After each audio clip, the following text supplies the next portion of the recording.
This program provides visual support for language and vocabulary. It uses the Fitzgerald color coding system, so pronouns are in yellow, verbs are green, prepositions are blue, and you can find adjectives in the pink describe folder. The program also uses something called logical next word prediction. When I click I, it predicts that I'll need a verb next. Then if I click want, I'm taken back to the home page where I have morphological endings to choose from. So I can change I want to I wanted, and then that change is reflected up here in the speech bar. This program is organized categorically with category-specific folders across the top. So if I click on actions, I can see all the verbs. They are arranged by frequency and also alphabetically. The most frequent verbs are on this first page, and then you would page over to see less frequent verbs. And again, if I click on a verb, I automatically jump home and I have access to those morphological endings. Describe is set up in a similar fashion. It also, when you click on a verb, will take you back to the home page and give you different ending options. But it is it is organized by antonym pairs.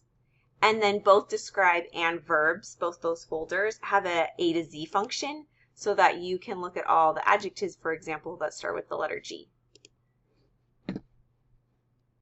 The groups folder is where you can find all of the nouns, and again, those are arranged by category. So if I click on nature, I can find all the words that are associated with that category, and then there are some high frequency core words for sentence building purposes.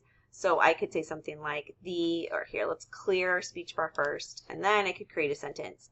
The ocean is, and then I have quick access to the describe folder, so then we can go in and find an adjective to help us describe the ocean, like big. It takes me back to my nature page, where then I could hit and. So the ocean is big, and then we could go into colors and further describe it as blue. You can add a period at the end.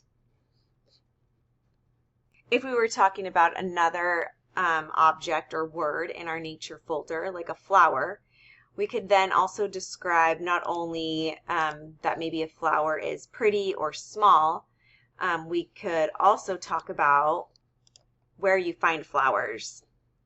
And you could talk, and maybe if you went into actions, you could talk about the function of a flower and how it grows. So there are a lot of applications for building expressive and receptive language using a program like ChatEditor that provides you with such great visual support.